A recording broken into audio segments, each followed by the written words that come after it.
as we go along, I want people to understand that this area is incredibly mysterious. What I have uncovered, and I firmly believe, is that what happened here with this lowering of kingship and civilization emerging with inventing everything that we know today: mathematics, agriculture, metallurgy, animal husbandry, understanding basically everything in our reality came from Sumer. But I believe that there's been multiple periods of rises and falls here of civilization, and what we think of as some of these sites that we're about to talk about are much older, and they're about to connect to a story that has been nearly lost. And it's a story of when civilization was handed down and created here, not by nomadic hunter-gatherers, but literally an entire chapter of us that became lost. And that's what this body of work is. Now, I have a map here that shows question marks, because the question marks, if you look at this map, it's because we have no idea what happened to this sophistication that emerged from this region.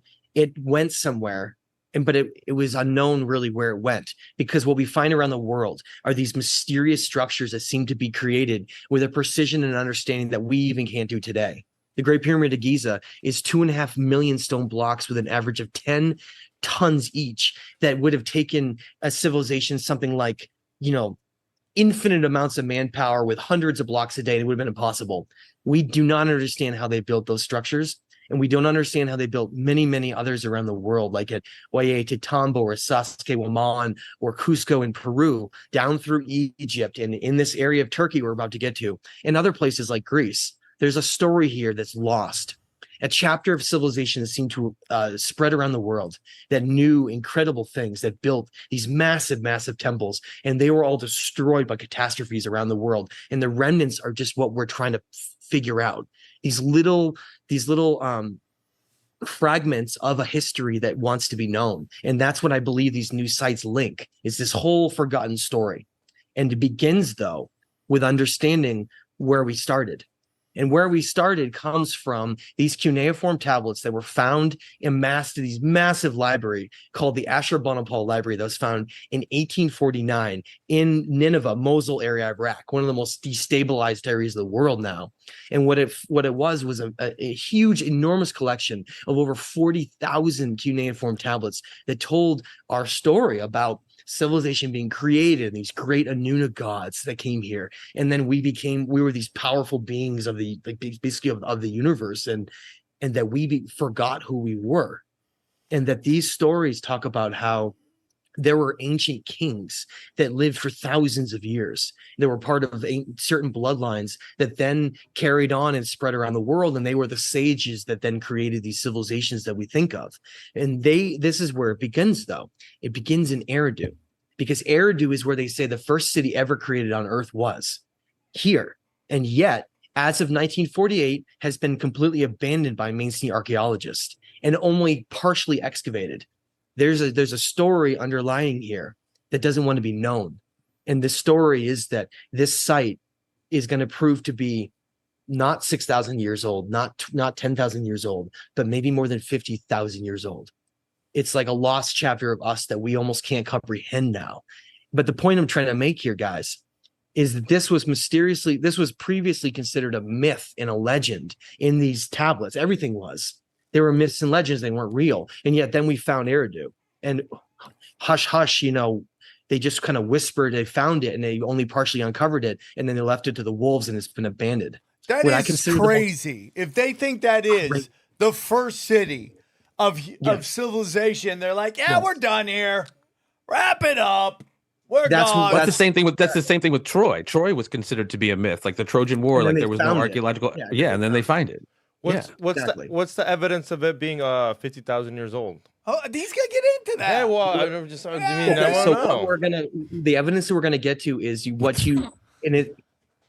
there's a history here that seems to have been repeated over and over again. Some civilizations have built on previous structures. Yeah. Some structures have been buried by mud and sealed away and locked away from time. Those two things seem to be happening.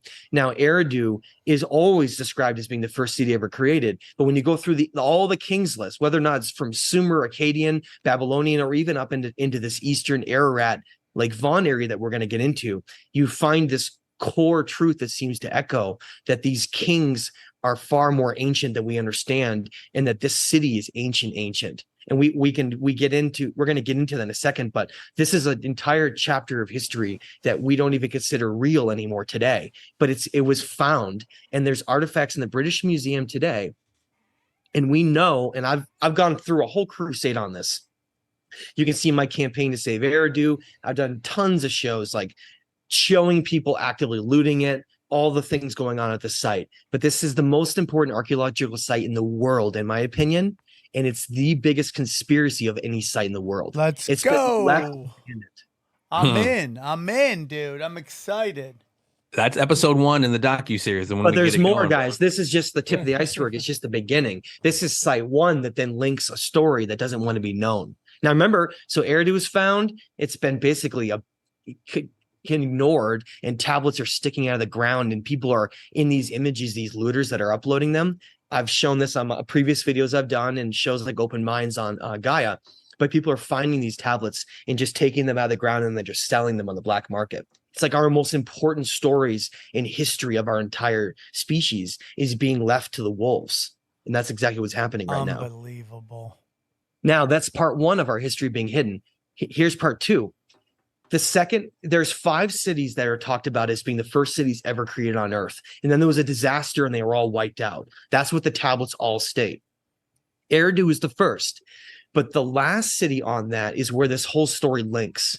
Now, previously considered a myth, just like Eridu, in 1931, they found Shuruppak. And they started excavating it. And what they found was that Sam, think about this for a second.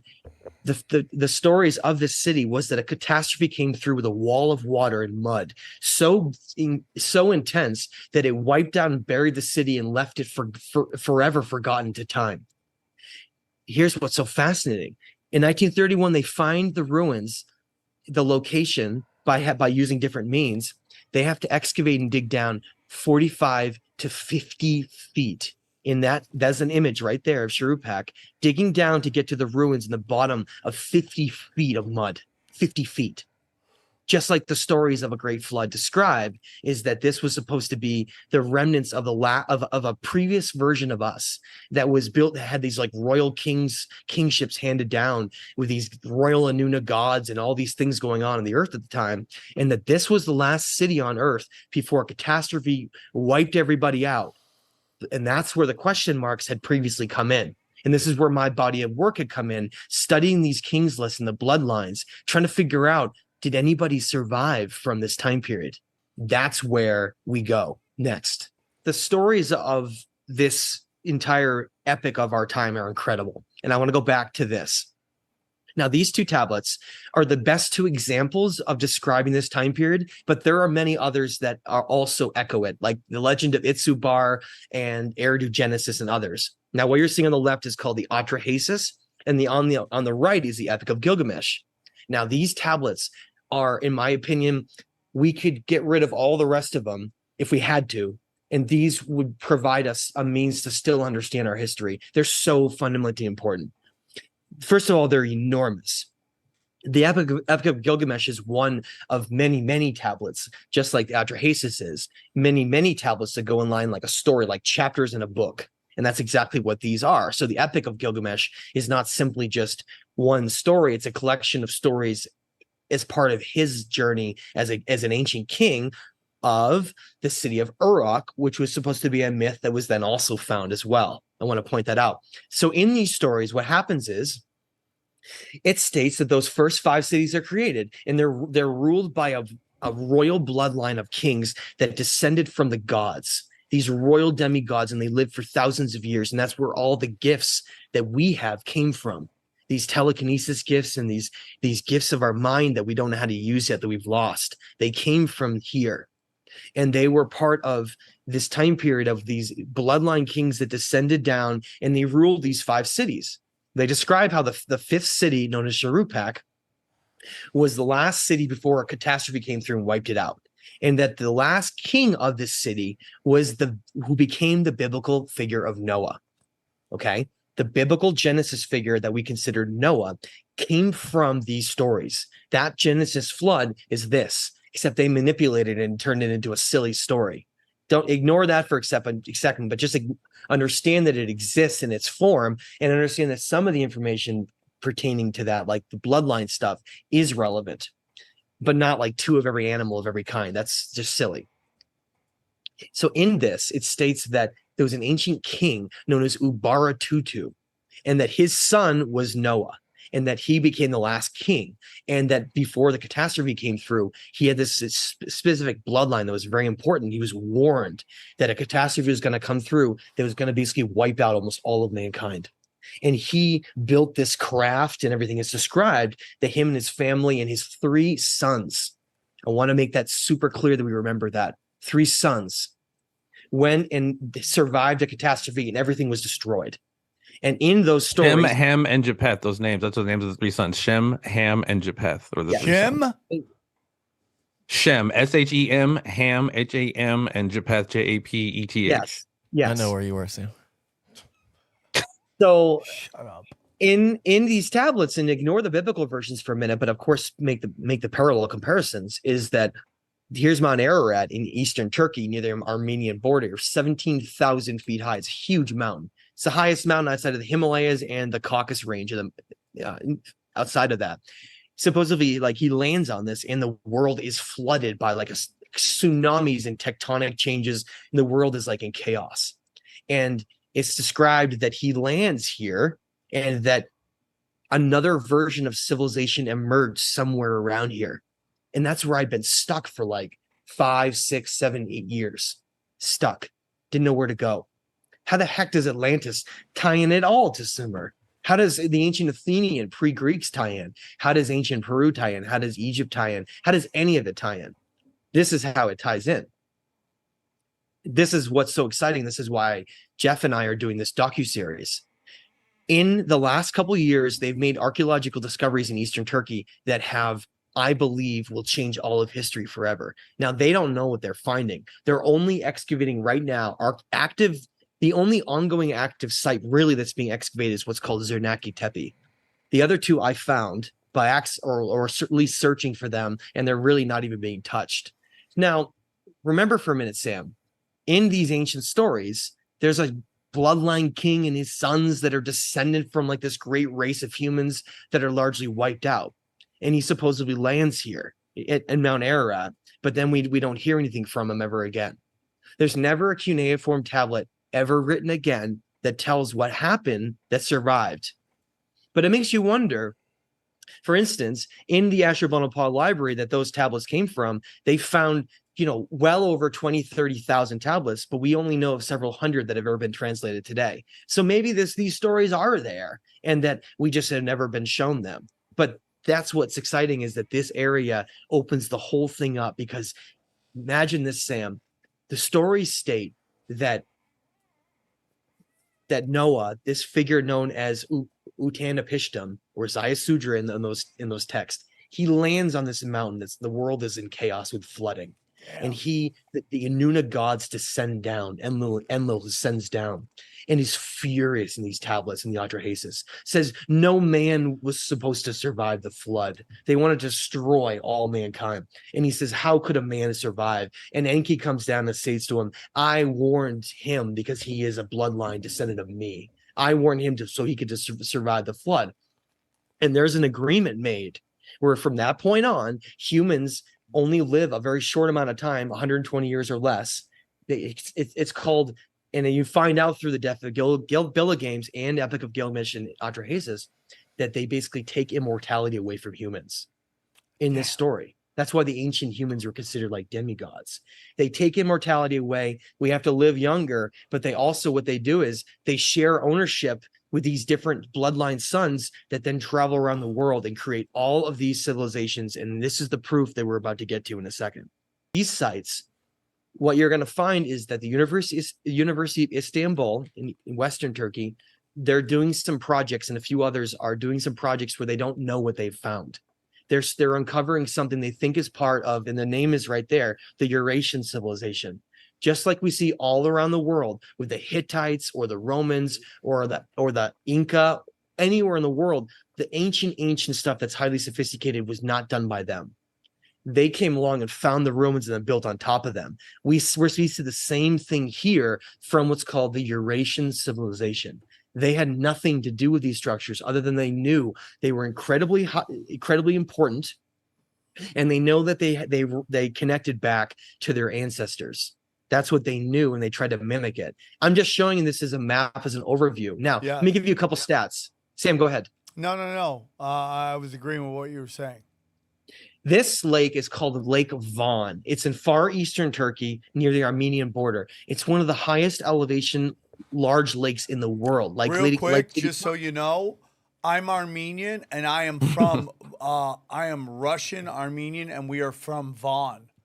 My family is no from way, Van. really. Yeah. So my people are from right that now. area. Very beautiful. Wow. You were made to you may be a descendant, Sam, of what is called the lost civilization. I'm calling it of the Ararat civilization. And the reason, listen, and there is, I think, I'm not trying to blow my own horn here, but I do think there is something here about why you're seeing these globalists, right? You have Israel sending Turkey and Azerbaijan these super high-end weapons. And why has there been a genocide of Armenia? All this stuff kind of fits into this idea that Matt is presenting and Jeffrey is presenting right now, which is that they're trying to wipe out anything of the past. And that would fit into why there's been this kind of crazy attack on Armenia. And I am from the area of Van. And these areas of conflict, and as we've spoken about many times on the farm, when you see these areas of conflict, whether it's in this area, this is all a part of China's Belt and Road too. And what do you think they're going to do as they go through and smash through Eurasia? They're going to be cleaning up shop just like, they've been doing all throughout this area, trying to conceal this stuff. Well, but here's the thing, Sam. I want to make this super clear. I don't think the old tactics of the past work anymore. I think we're at the end of an era. I don't think that these sites are going to be able to be bombed and destroyed. I think that time period is now done. And I think we can see what's going on right now with how connected everyone is socially. This is a bubbling cauldron that is about to blow. And we're going to blow it open right now because it's going to come. You can't stop it any longer. Now, let me show you what I mean. Before, I know that I'm getting excited. Some people are like, well, I don't understand what's so exciting about this. Let me break it down here. When ancient tablet stories from Sumer match something you find thousands of miles away in the place that it's described as being, you start to pay attention. Not only that, but then if you find in those sites where there's supposed to be this link, you then find remnants, which we have just found. And that's the whole point, is what you're seeing, guys, this image on the screen. These are remnants, ruins that are 5 to 10 years old. That's it. This is brand new. This is the most brand new archaeological finds in the world. I know people are the news of Central America in the jungles finding those ruins. That is important. Love it. But that's from an earlier time period in ancient history. That's not nearly as significant as this. I think maybe that's why those get so much attention, actually, by the way. Probably. Because none of this is on the news. Now, the point I'm trying to make is, these depictions right here come from a site called Kef Kalesi that exactly match what we find the reliefs from ancient Sumer in Iraq. The wings, the horns, the pine cone being passed, the eagle at the top, and the lion. These we find absolutely like a reemergence of Sumer here out of nowhere. And think about it. It's the bloodline son of an ancient Sumerian king that was supposedly him and his sons land here, and then they have like this divine knowledge that something emerges that actually didn't even exist before. And I want to emphasize that the type of technology and the type of megaliths that emerges is not like it was before. That's why Eridu had bricks and looked kind of primitive, because all of a sudden after this, we see the emergence of gigantic megalithic basalt and granite stones with like diamond-like precision cutting and perfection. Look at this box in front of you. This box is found from Kefkalesi. Is made out of an extremely hard stone. It's Damn. granitic. It might even be basalt, and it is cut in such a precise way that it's like we find in a lot of these other incredible megas around the world. But it emerges here out of nowhere. Remember, the bloodline descendants, they land here, and the Anuna gods say that they're going to create, they have an agreement to create civilizations and branch off. Civilizations of the eagle right here, Enlil, create the civilizations we're about to see that then become the ancient Athenians, Greeks with Zeus. And then we're about to see the emergence that goes through Egypt and eventually through Mali and the Mauritania, Africa, that becomes the Atlanteans. And then the Peruvians and all of that. So we're going to get there in a second. But what I'm showing you is here we have in Kefkalesi in Turkey at this one of these sites that I'm going to show you in a second, more images. This gigantic rock box was found. And it supposedly is this god Haldi that is exactly in the same descriptions as Enlil from Sumer. Same thing. And he's got the eagles, he's got the lion, he's got all these things. And it's the same description as Enlil descending down in this. So the whole thing matches up. And it's kind of wild because God Haldi or Kaldi, they sometimes have a K, is this first link that then matches up. You start paying attention. You're like, so Sumer's here all of a sudden out of nowhere. Here's Kefkalesi on top of this mountain above the lake. Now, those stones you're seeing there are significant. I want to explain why. Those are made of what's called basalt. It's one of the hardest stones in the world. And that matters because if you have tools that are softer than the stone you're working with, you can't manipulate them at all. You can't even carve them. Dude, it's crazy. Anything else. Right, Sam? And what you see they look here like styrofoam. That's how cut they are. They're perfect. That's the point, is they're perfect. And they're right below a massive volcano. And that's where these stones came from. Now, that box relief was found right below this. This was like the remnants of an ancient kingdom. Okay, so this is Kefkalesi. Sam, do you see anything there that is indicative of any kind of archaeological work or anything being done with fences or anything on that site at all? Nope. Nothing. Look at it. It's sitting there. So crazy, I could go right now with you, Jeff, and we could hike up there, like hike up this mountain and just stand there and like be there, like in one of the most important ancient sites on earth. That's so open crazy. Season. It is. I mean, what's the mount that they have here in that snake mount that they have in the United States? They don't take care of that either. Yeah, it's just open. They don't have a fence. They just, that is weird. So they don't care that this you ruined site, it. guys, has not been identified or being worked at all. I found this by searching through satellite images and walking through this region. It was just something so this is not something where it's being identified and being worked. This is coming from cutting edge new stuff that is from this region that's emerging right now. Now, this is who part is of the that same guy site. doing the weird hand signals? Who is that guy? No, he's holding an artifact. Oh, he's holding. Yeah, he's holding like a coin or something in his hand. Now, I want to point out what's fascinating is, guys, look, this is up on top of the mountain. It's the same site, Kefkalesi. This came from right where there's another part of the temple city at the lakefront. This is underwater in Lake Vaughn. Whoa. Okay. Something was there, baby. Something was there. So now imagine temples, a civilization so grand that they have these huge temples up on a mountain, right? Incredible. And then there's like a city right below it on the shoreline. And then underwater is another set of ruins of a temple that used to be at the shore of the lake. Like they had a temple right on the edge of the lake. And now it's deep underwater in the bottom of the lake. Okay.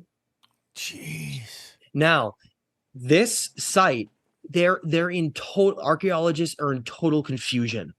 There's an article written online because this is, guys, look at the date, 2017. This is just found. They just went underwater and they found these giant megaliths. You see how they match the megalith blocks up on the mountain? Yeah. They're diving around down here and they're like, wait a minute.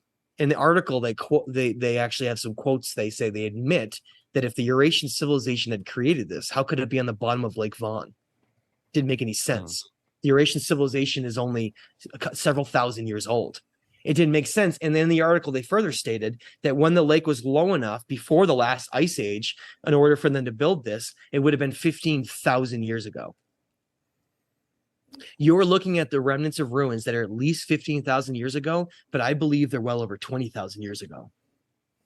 these ruins right here. Now look at how they're spread, Sam.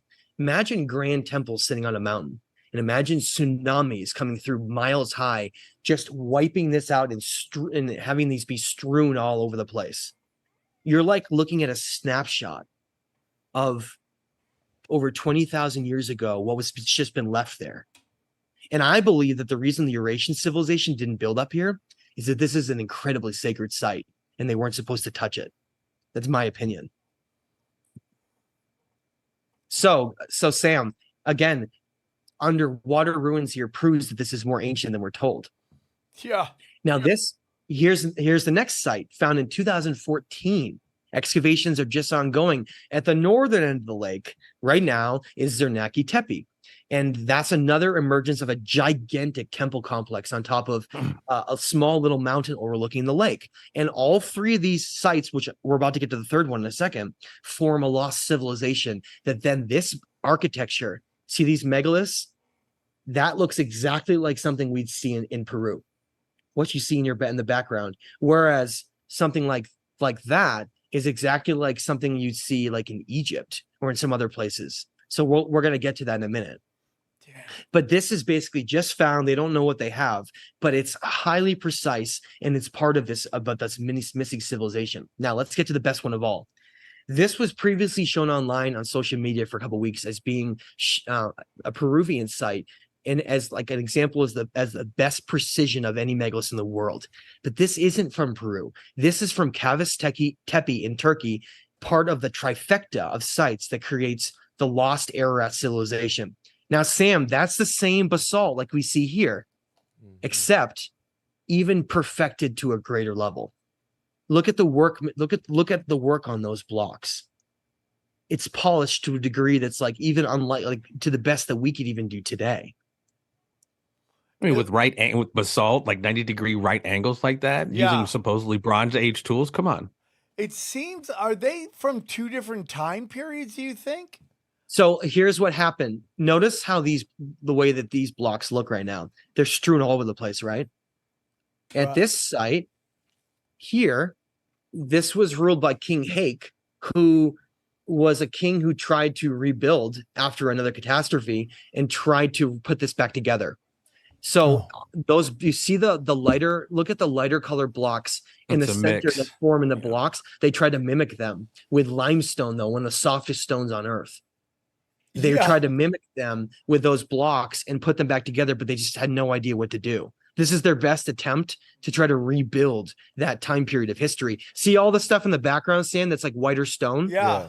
That's the work of the Eurasian civilization. See how primitive it is in comparison? Wow. So that's the civilization they think they're uncovering. The University of Istanbul and archaeologists. That very crude work back there with limestone compared to the work in the front, which is what we find mimicked in Egypt and in Peru as we go along. Yeah, that's crazy. What does an archaeologist tell you between if we were there and Sam was like, why are these two different colors? What would he tell you? He just explained. No. A real, like a school teacher, like I'm talking like someone. What would their be excuse? Yeah, what would their excuse to be? They just run out of color, or like they would have no way to describe it. In fact, if I was to ask him, how would Bronze Age tools be able to manipulate basalt stones, considering they're much softer?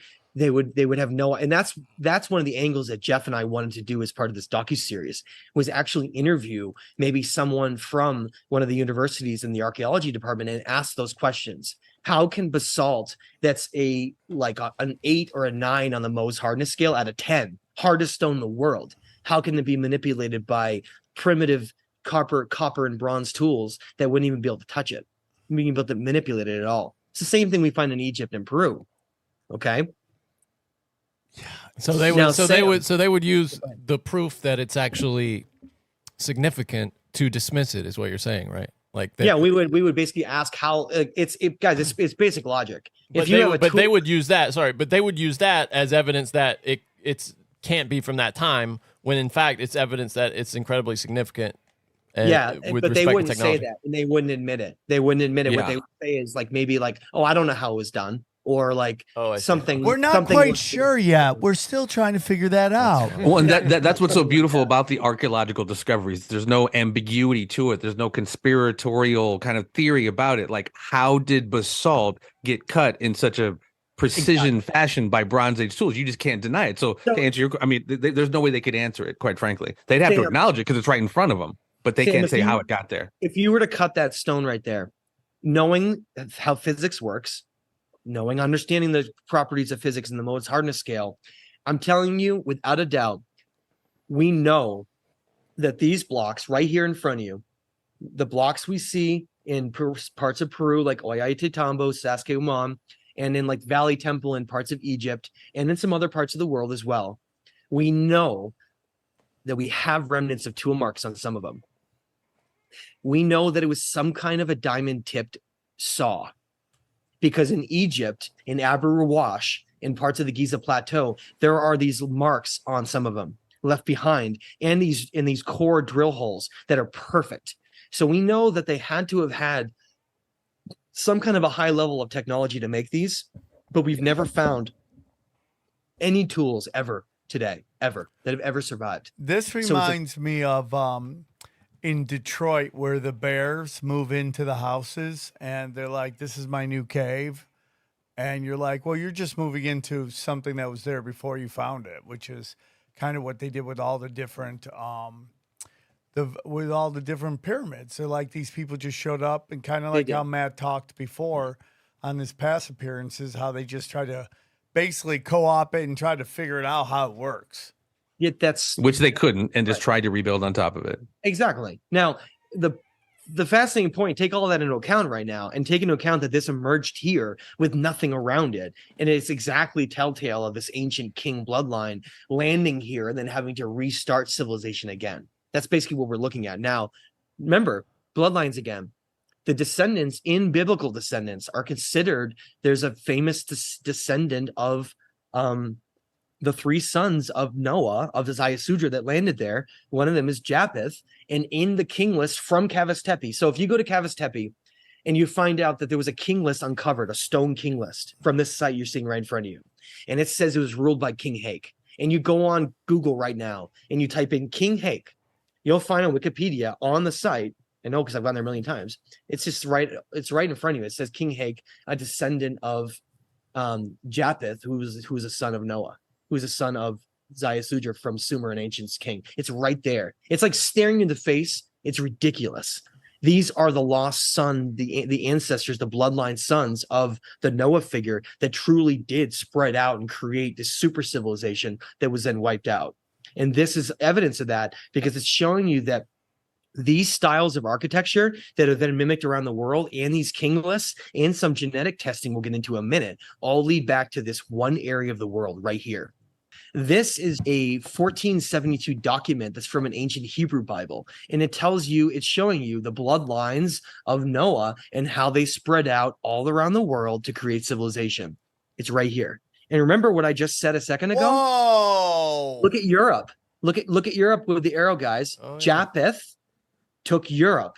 Asia Minor Europe is exactly where we see the descendant kings right here of being in. Okay? It exactly mimics this. Then the Great Pyramids of Egypt, it says that Sham went down and created all of what we think of as Egypt. You know, it's kind of funny, guys. Egypt used to be called the land of Kem or Kemet. Shem and Kem is a very similar name, if you ask me. Okay. Now look at Asia. Asia not being, don't think of like more of like Mongolia. Think of Asia as being like India, and down to Southeast Asia with like Angkor Wat. Look at one of the descendants went that way. Well, we find ancient ruins in all of those places leading out like a line. Coming back to Eastern Turkey, so that these three sons descended from right here. This is it. It's where it all began. This is where our entire lost story truly began. After the Sumerian civilizations had been destroyed, it emerged here again, and in Kish, but mostly here, and then branched off to create the grandest civilizations that have ever lived. And it emerged here. Kish being, not to qualify, but Kish being the first post-Diluvian after the flood. Kish was the first basically version And of Eridu. Eridu, yeah. These at the same time. It seems that these were coexisting at the same time. There was an attempt to reestablish civilization down there as well in Kish. Yes. And that's a whole nother part of the story to go through. But the point is, here we go. Here's that emergence of Kish that you just brought up. In Iraq, all of a sudden we see megaliths emerging that had come out of nowhere with giant megaliths or giant writing from cuneiform, and then these huge rock reliefs like we start seeing emerge into Petra, Jordan, Saudi Arabia, and India. Well, the point is the architecture and the styles emerges here and then starts spreading around the world. Is that in the rock? They have those. Is that the king in the rock? So these holes are they're bombed out by like ISIS and terrorist groups, right? But that image above that first hole on the far left, it's a relief sculpture. Yeah. Yes. Oh so this my is King God. This is King Sir. These are gigantic. Like this cliff, Sam, is hundreds of feet tall. Hundreds. Oh my God. And so these are gigantic reliefs that are hundreds of feet tall. And what this is King Sennacherib is an ancient Sumerian king who is being handed kingship from Enlil and his consort Ninlil to divinely rule there. That's what that means. Now, this is where it gets exciting also, because what we're doing is we're now tracing this emergence from Eastern Turkey into Syria, Iraq, and then into the Mediterranean to form the ancient Greek, pre-Greek civilization, and then the ancient Atlanteans. Now, here's a site.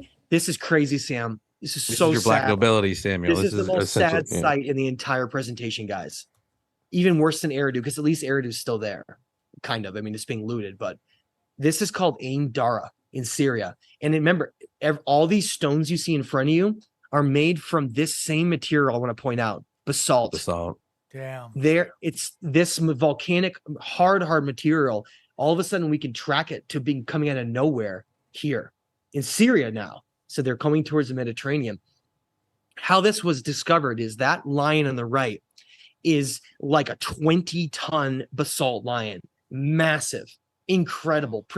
Look at the precision on that lion. Imagine one of the hardest stones in the world that's over 20 tons, like as tall as tons of people all standing on top of each other trying to carve this and whatever they were doing. But imagine how tall is it? This is over 20 feet tall. Yeah, if you look next to it, that looks like a sidewalk, and look how small the sidewalk is. Imagine this being carved by a civilization, one of the hardest stones ever. Look at the precision on that. It's perfect. Now you see how it's a lion, Sam? Yeah. Look at the lion, and with the wings. Watch this. Look, Sam. Look at the lion, the bottom he's standing on. Yeah. And the wings. It's the same thing. Yep. It's the same thing. He's there. They're emerging. They're moving southwest to here. Now, that footprint on the left are carved giant footprints that are 8 to 12 feet long that have been carved into the temple deliberately. Giant footprints. Giants. Why would that be? Because they said that this was a temple that was devoted to the god Enlil and Ishtar. And they were supposedly the gods walked among them. It was a temple created for the gods. Okay. So this entire temple, absolutely incredible, made all out of basalt, one of the hardest stones on earth, precise, was completely destroyed by Syria in 2018. Gone. Doesn't exist anymore. I remember when they were doing that and everyone was like, why are you doing this? And they're like, we're doing it because there's no other thing but Allah. And I'm like, man, that's just not good. This is a missing link. This is a missing link between Sumer and the Lake Von area and all these other civilizations. This site is a missing link. They wiped it out. So it's not there. Like that line doesn't exist. That lion and these structures are now gone. They bombed it. What's called carpet bombing. They bombed it with an enormous amount of bombs, and it's now gone. Why would they do that? Supposedly they dropped him on the. They were supposed to be for militia, but they dropped it in the wrong spot. And of course. This site now no longer exists, and it was like one of the missing links. It's gone. Okay, next site. Right next to it is a site called Ebla. Now, guys, this is what's fascinating. Notice the stone, the primitive stone on top of the hill, and look at the larger blocks down below it. Okay, But notice the stone is made of a different material. It's not basalt. It's more of it's a little bit like a lighter material, but the blocks are still very well crafted. Unbelievable. Now watch this though. Watch. See on both sides? Watch this, guys. There it is. Zernaki Tepe.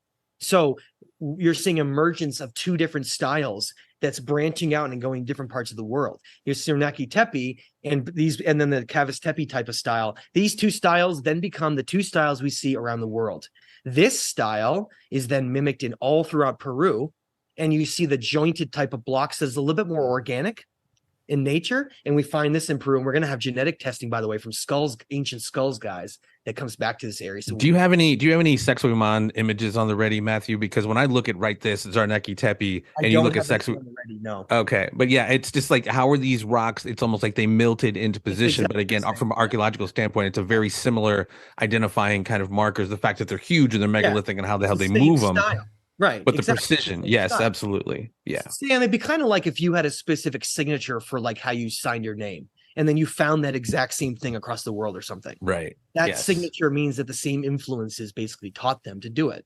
So we have an emerging, this ancient Sumerian king bloodline descendants that basically were divine connections to these Anuna gods that then were given this knowledge of creating these all around the world, and then they just disappeared, poof, just like that. Johnny, is there a way for you to pull up a Sacsayhuaman Peru? You throw it in your little Rolodex there. Click one of those polygon block ones on the right there. Those are really good. Something like that, yeah.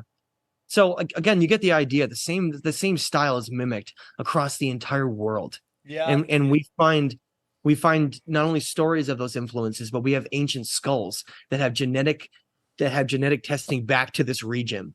So this style became perfected, started at Zernaki Tepe. This polygonal style starts in Zernaki Tepe and becomes perfected once they get to here. So the stones get bigger?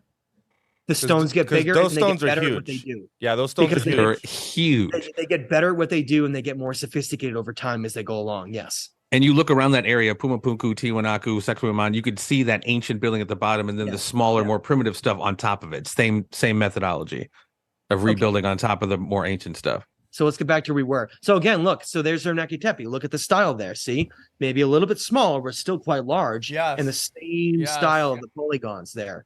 That's why these things basically emerge from here, and that's why it's the missing link, because that it then becomes these like super civilizations around the world. And we're gonna have a little bit more as we go here.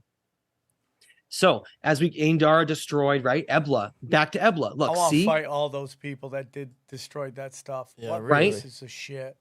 Now, guys, look at Ebla. Same style as Zernaki Tepe. We're getting close to the Mediterranean now. Remember, that's how you can travel around the world. Once you get to that, then you can go anywhere you want. So we get close there, and you start getting these giant blocks with this primitive stuff on top. Same thing. Yep, and at there Ebla, you are. Yep. And at Ebla, we get an ancient royal library and king list, just like we see in ancient Sumerian, the Ashurbanipal library there. But this one's different. This one's in Syria, number one. Number two, it has Sumerian writings, but it has writings from Turkey, from this region, from Turkey. It has writings from Egypt. It has writings from Cyprus in the Mediterranean. It has writings from again, throughout Africa, throughout this whole region. It's like everyone meets here. All of these civilizations that are emerging, and traveling around the world, they all of a sudden meet here. And we have evidence for it from their writings all around the world. They meet here, and then they go off. Boom. Then they diverge. The sons of Noah, just like the map on the left, just like the genetic testing of that. Look at that. Japheth in red, guys, look at the map. Look at the area of Eastern Turkey. It's red. It's just like it's supposed to be. And yet we find King's List with him being a descendant of Japheth. And so this is how it spreads around the world. And it eventually becomes the ancient Athenians and the Atlanteans. And then a catastrophe wipes them all out. And then we forget understanding how any of them connect. But we're not done yet, guys. We're not done yet. Wait, there's more. There's more. That's it. This is the descriptions of how these ancient civilizations branched off according to their ancient maps, and the descriptions we get from Plato in ancient Egypt from an elder priest known as Sanchez from the Temple of Sais that tells about these grand civilizations rising and falling from various catastrophes around the world. That's what we learn. And at the same time, This is where it's going to get wild. And by the way, Jeff, I did have some images on here. I forgot. So it's okay though. All right. Guys, this is where it's going to bring it all home. Here's my friend Brian Forster, great researcher.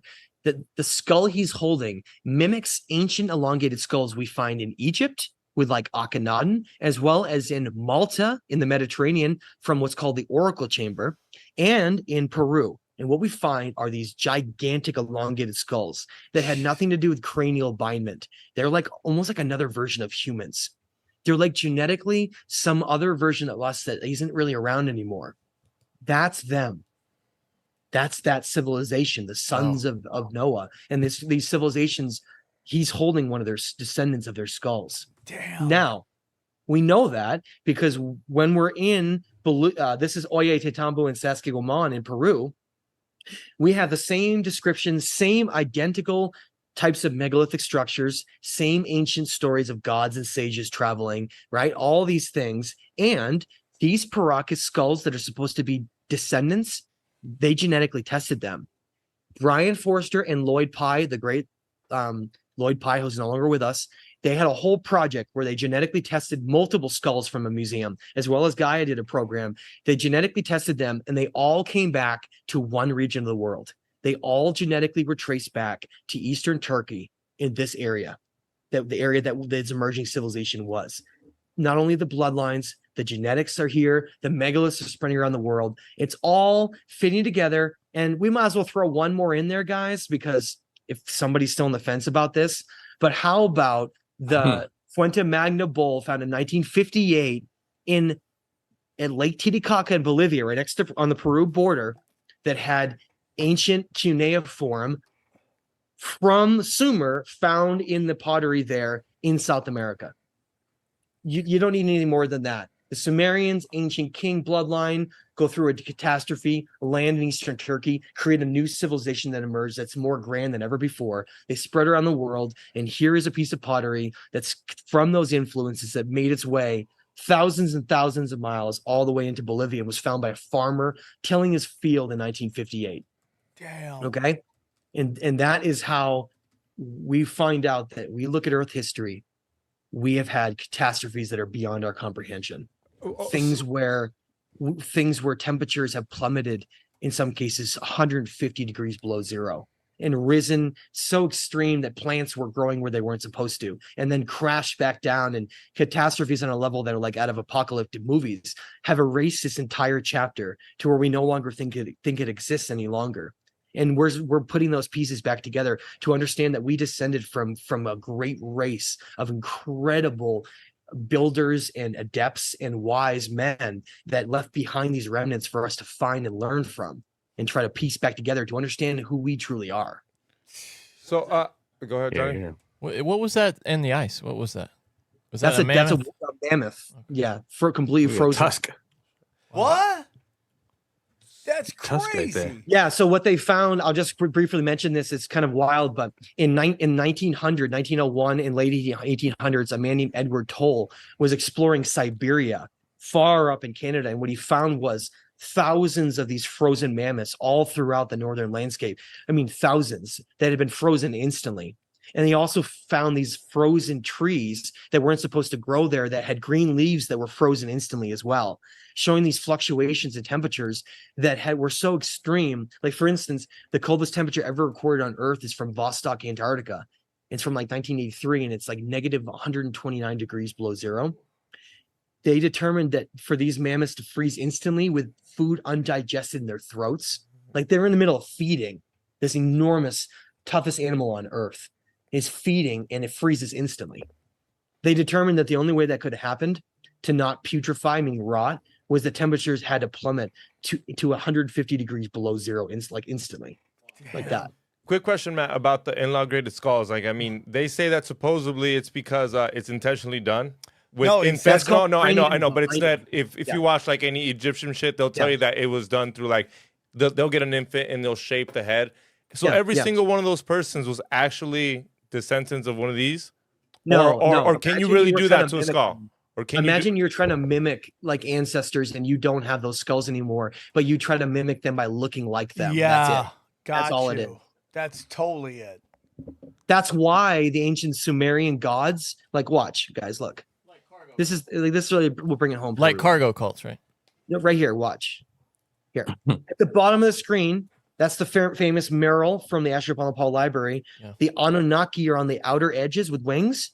The two inner people are a priest and a sage. Notice they look exactly like the Anuna because they are mimicking them.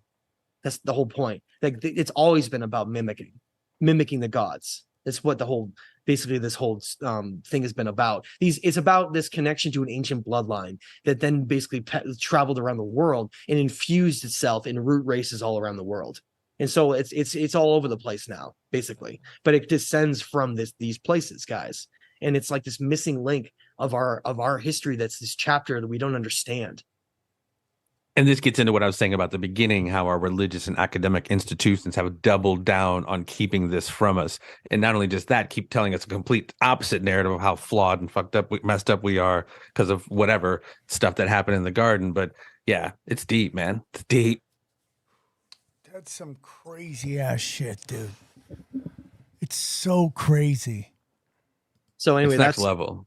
Yeah, it's I mean, when we look at our history and thinking about how we've risen up and had chapters that are in some ways more I'm going to call it more sophisticated than us, but not technologically necessarily, like their understanding of the stars and energy. And basically, like, for instance, the Great Pyramids of Giza are matching the 3 belt stars of Orion, just like Teotihuacan in Mexico. They're trying to take like the energy of the cosmos and bring it to Earth. We don't think like that anymore. They're on another level that we're not. We sure will trample you for good Black Friday sales or iPhone sales, though. Right.